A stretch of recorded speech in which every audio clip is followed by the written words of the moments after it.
Chris Show Underground. News and commentary. I think that we should take a time out. We should take a time out and look back over the last 4 years and ask the simple question, what are Trump's accomplishments? I think that's fair enough. And I actually looked into this, and it turns out there's, of course, as we know, there's a lot of accomplishments. Of course, the deep state, the mainstream media, the leftists want to tell you all kinds of things, all the doom and gloom. But frankly, there's all kinds of accomplishments. And I wanted to take the time to go into some of the accomplishments which people take for granted usually. So, first off, let's talk about judges. So, we all know about the Supreme Court justices, but Trump has appointed 53 federal appellate judges and 146 district court judges. A lot of judges.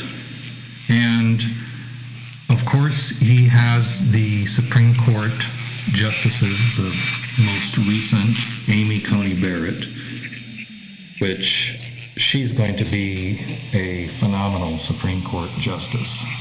Unfortunately, Justice Roberts has not worked out, in my opinion, and he often sides the wrong way in critical areas. So, thankfully, we have some balance. Of course, the left would say that, balance for them is simply a complete left side with maybe, if they wanted to possibly have a token right-wing person who votes with the left anyway. And to them, that's probably balanced, but to us, we know better, it's not. So there's a lot of judges that have been appointed. Thankfully, whatever happens with this election, those judges will continue in the foreseeable future and serve. And I've looked into the backgrounds of several of them, and they're very good appointees. So that's a very positive thing for the country. Something that you really don't see too often because it's more or less under the hood, so to speak. And just like in a car, you don't see the engine too much unless you lift the hood. You can use it, you can feel the effects of the motor, but typically you just don't see it or recognize it, you just take it for granted. So I think it's good to call that out. We also had tax cuts and deregulation. Now, there are certain states, California and New York, and I believe there's some others, that the legislation limited what they call the SALT tax. And that basically limited a person's ability to write off certain taxes like property tax. 10,000 was the total. So it's called state and local taxes, SALT. And what would happen is that, for instance, in New York, let's say, you'd have a property and let's just say $1 million, right? And let's say your tax rate gave you property tax of, we'll say 10,000, we'll say 15,000. So basically, you could only deduct the property tax against your income at 10,000, and the rest would be lost. Same thing in California, where the property taxes are high and the values of the property are high. Something similar, so all of your combined state and local taxes can't exceed 10,000. So that upset quite a few people who have very expensive homes and pay high property tax. There's other states where the homes are fairly expensive, but the property taxes aren't that high. So this has definitely impacted California and New York quite a bit. However, overall, the tax reform has helped people. And people have seen a savings, and they've seen it in their paycheck. And that's a good thing. So you hear about all this crying from one side. However, there's a great majority of Americans that actually benefited from this. And there was also the child tax credits, and a tax credit is much better than a deduction. So even though I do know a couple of families in those states that they said that even though that the 10,000 limit hurt them in certain ways with their children and the child tax credit, they actually ended up better than before. So it kind of depended on who you were.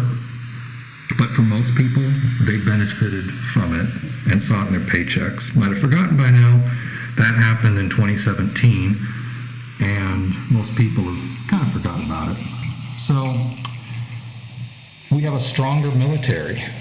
So Trump has increased the budget for the military by $150 billion, from $605 in 2016 to $750 billion. And has made the U.S. military stronger.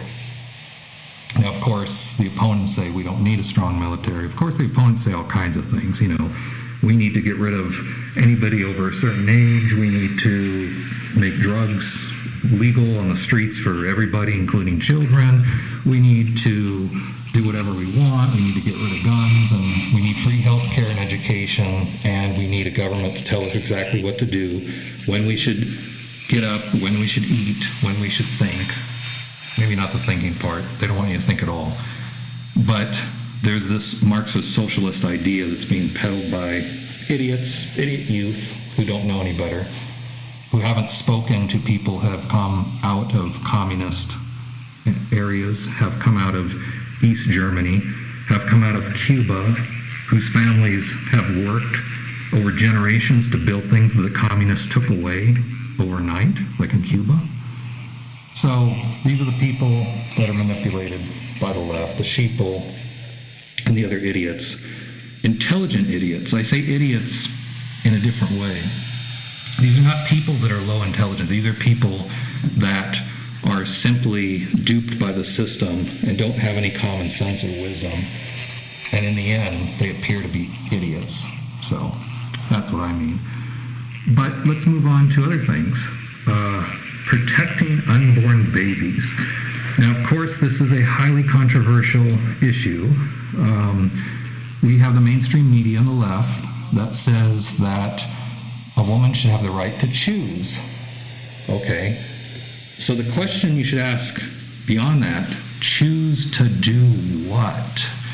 Oh, choose to have an abortion. Oh, of course. Okay. So they hide the word abortion because there's the narrative that, oh, it's just some cells. It's just cells. There's nothing. Don't worry about it, okay? Well, really? They're just cells. So let me get this straight. These cells, if you allow to go on through nurturation, these will end up being an apple, a rock, some debris maybe, an oily car part, really? What does it turn out to be? A human. Can we tell that for sure? Well, yeah, science is pretty clear that in every single case of pregnancy that has gone to term, that a human has been born, not a banana, not a lizard, and not a bag of rocks, okay? And if you ask these same mainstream media leftist people, that sheeple, what if I go to an endangered species? Let's talk about, let's say, the California condor, and I find condor eggs, and I look at them and say, oh, that's very nice. The condor just laid eggs. There'd be more condors. Fantastic. And then all of a sudden something happens. An animal comes up and he bashes them in and grabs it and takes it and eats it. Okay? Would you say that animal killed condors? You might. What if a human walks up and steps on it with his boot or her boot and smashes them? Are you going to say that the person killed him? I imagine the left probably would. And that's the hypocrisy with this. We have things, we know better. We're not that stupid. We know that a condor egg produces a condor. It doesn't produce a giraffe. It's very simple. And a human produces humans. So, that being said, Trump has had numerous executive orders that has restricted funding for abortions, and that has allowed the right to life to continue. And there's people out there, you can find videos of people whose mother has left them, and they've grown up to be glad that they were alive. There's been people that have done so many things who have been discarded. Now, of course, it's unfortunate, and of course that there's a lot of people in bad economic situations that believe they have to resort to this, and there's all kinds of other issues. But the point is that if you have a life with a heartbeat and you stop it, there's only one thing that you can call that, and that's killing. You can't call it ascension like in Logan's Run. You can't call it anything else. Call it what it is. So if the person chooses to do that, if they choose to kill, then that should be something that we take up as face value of what they're doing and not try to disguise it. Let's call it what it is. So some people don't agree with this, but to me, common sense logic calls it what it is. What you choose to do with that and what kind of laws you have regarding that, you can decide. But let's be honest about what's going on. So going on from that, we have educational freedom, because not everybody wants to go to public schools. Parents want to educate their kids, whether it's at homeschooling, whether it's private schools. That's freedom of choice. Why should that be infringed upon?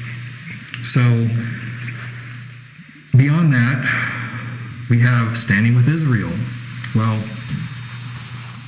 the U.S. has said they've supported Israel over the years, and under different presidents, that has either been lukewarm or outright shunning of Israel, as in Obama's presidency. Well, Trump has extended the branch towards Israel and has stood with them. And there's a reason, because it turns out that there's a lot of interest in having relationships with Israel in that region of the world. And you can decide if that's a good thing or bad, but I believe it's a good thing. So, beyond that, we have the wall.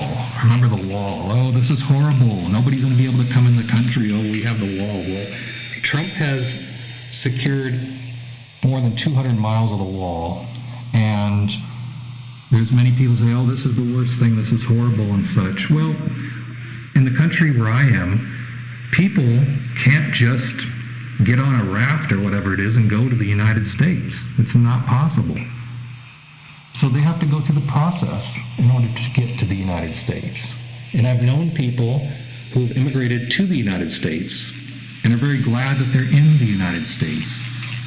And those people went through the proper process. And they are the same people that are not happy about illegal immigration, because they're standing there in line, they're waiting, and somebody else goes to the front of the line, cuts, and gets in, and there's nothing they can do. So why is that okay? You might say, well, we should just have open borders. Well, if you think that, you really need to research what you're thinking.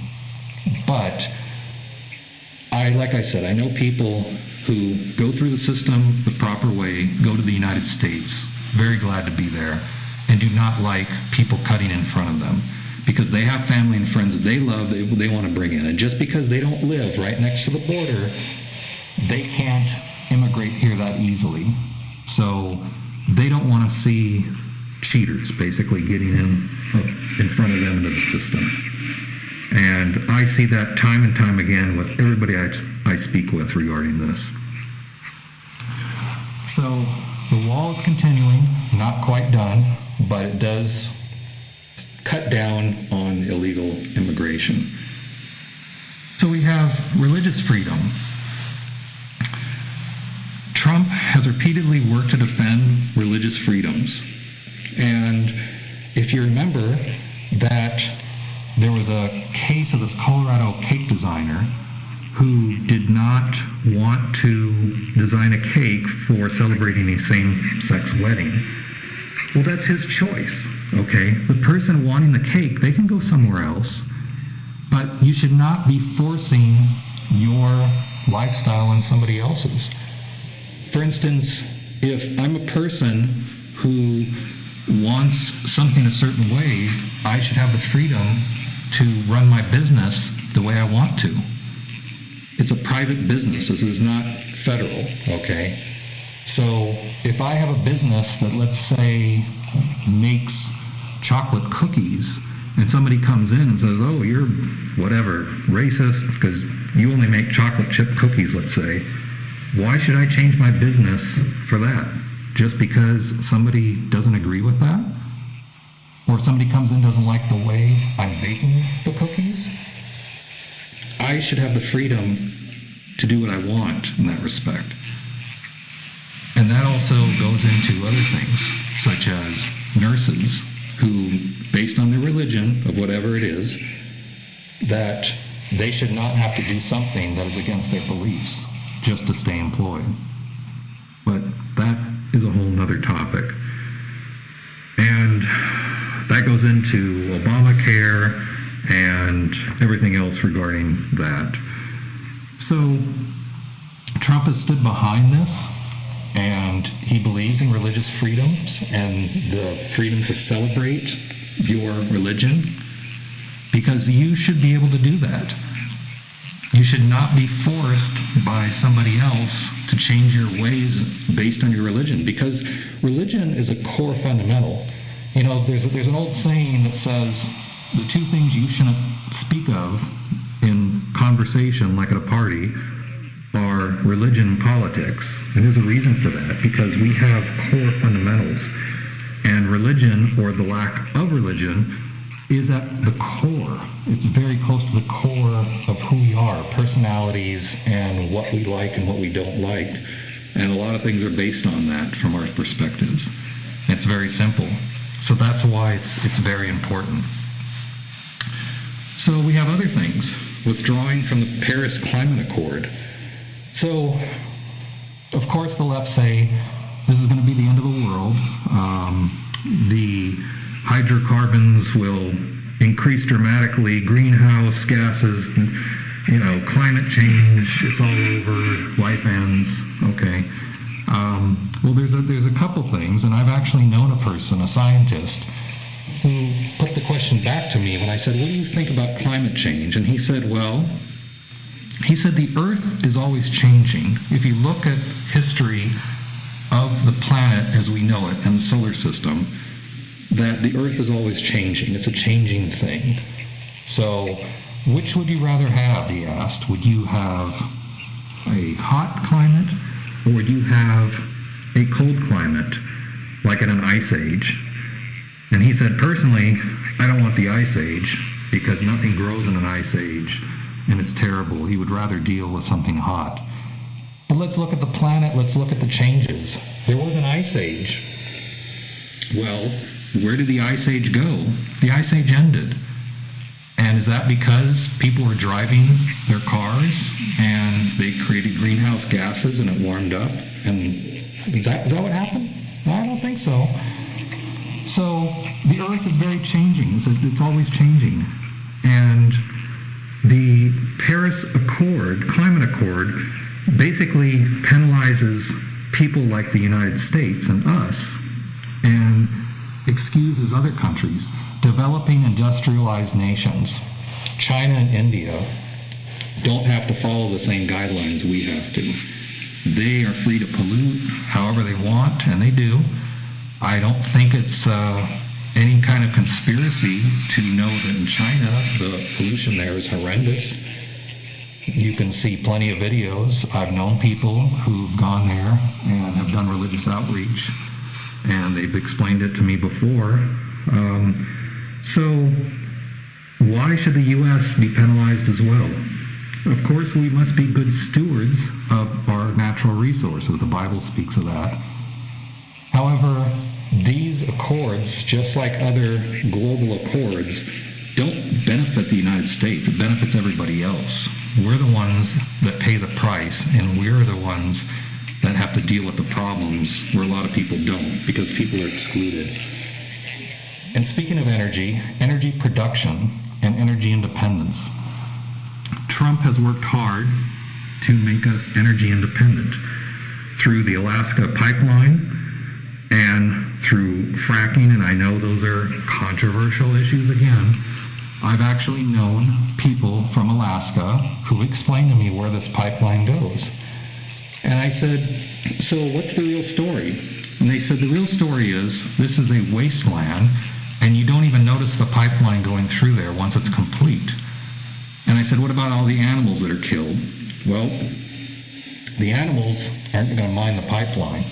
So these are the people that live there. These are the people that explain to me that for them it's a good thing. There's jobs, and there's also energy production for the country and moving of the oil. So you could say that we shouldn't be using oil. We should use electricity. Of course, when you're driving around in your little Leaf or Prius or whatever it is, a Bolt, if you're using electricity, here's a little thing you might not know. The electricity has to be produced.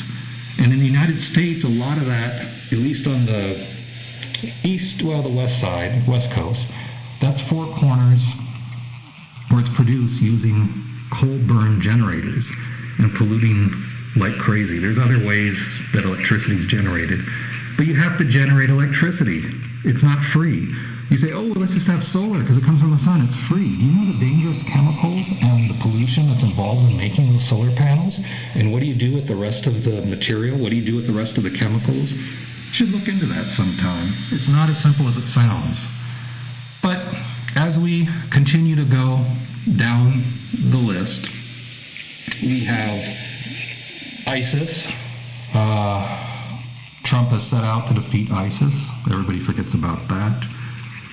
And then we have like NATO. So NATO is an organization which is made up of many different countries. However, the many different countries don't really want to pay their fair share. They want to be part of it. It's like, oh, I'll be part of your organization. I don't want to pay into it, but I want all the benefits of it. When something happens, just come over here and protect me. No, it doesn't work that way. You have to pay, you know. Maybe I'll quote the infamous Jesse Jackson in his Rainbow Coalition speech one time that said you got to pay to play. So a lot of people didn't want to hear that, but that's what he said. And it's very simple that we should not be spending the most money in NATO and covering everybody when they're not paying their fair share. And Trump has stepped up and has thankfully made countries in NATO start to pay their fair share, Germany being one of them. But right now, it includes other people, Romania, Greece, Lithuania. So that's another good thing. Protecting freedom of speech on college campuses. Well, Trump issued an executive order giving more specific protections to freedom of speech on college campuses. And on many campuses, you cannot speak freely if you are against the mainstream media, the deep state. Unfortunately, even with the executive order, you're still going to be figuratively crucified for coming out with your convictions and your thoughts. Because if you don't think groupthink, then you're obviously wrong, bad, and need adjustments. And this is the kind of thing that the deep state and the left pushes all the time. We don't have debate anymore. Diamond Dan spoke to me about it before a while back. He said, yeah, we don't have debate. Debate is something that's positive and healthy and helpful for both sides to understand each other. You should be able to espouse your beliefs or convictions without being harmed, and that's what's happening on campuses and in the workforce as well too. In workforces, as I understand it, people can't come out and speak their beliefs. They will be passed up for promotions. They will be pigeonholed for future layoffs, and this has happened. And there was one gentleman who I spoke with, and he said, it's really kind of unfortunate because at his place of employment, he has some colleagues he likes to speak with about conservative matters, some religious matters. They're all Christians. And he said this is very similar to the Christians in the early church having to meet in the catacombs to speak for fear of persecution and prosecution. And that's the way it is. You have freedom of speech, except it's being curbed, just like the Second Amendment. You have the right to keep and bear arms, except for these weapons, except for this, except for that, except on Tuesdays, except on Thursdays, except for all these things. California, D.C., all these places have all kinds of laws regarding this. And it's pretty sad. The Second Amendment has been attacked time and time again. And like I've said, that the Second Amendment was not to ensure your ability to keep your musket to shoot the bear that's coming to your house or the pig. It's actually to prevent the government from coming in and taking over. And like I said, if you don't believe it, feel free to research it. I'm not going to spend hours and hours educating everyone on this, but I will give you the salient points. And that's the salient point. So we also have standing up to China and Russia. Even though, of course, the left says, Russian collusion, which has been proven to be absolutely false. The only Russian collusion there has been is within the left. But there's also the China issues. And Trump has worked to stop the Chinese from getting away with all of their practices and has legislation. Also, I want to mention, as far as the manufacturing, he is bringing back manufacturing to the United States. And there's been a rise in various manufacturing facilities all around the country in various ways, whether it's for automobiles, whether it's for parts. And that is obviously a good thing, because just like this whole pandemic in the beginning, Trump talked about, not relying on some of these countries for key critical components and also for the medicines and the compounds. So the list goes on and on. I've actually just scratched on a few items. Prescription drug prices, that's another one. In July 24th, 2020, Trump signed an executive order, 4 executive orders, aimed at reducing prescription drug prices, which we'll be seeing the effects of very soon, if not already. So Trump is a person who is loved by the supporters, and this is remarkable. The march this last weekend, the pro-Trump rally after the election to support him against all this fraud, another show of outpouring by those who support him. And Trump, of course, circled the group in his vehicle and showed them that he also loves them. So let's continue the fight. Let's continue to research and spread the word and do our work as the patriots. And we'll talk next time. Mr. Chris Show, Underground News and Commentary.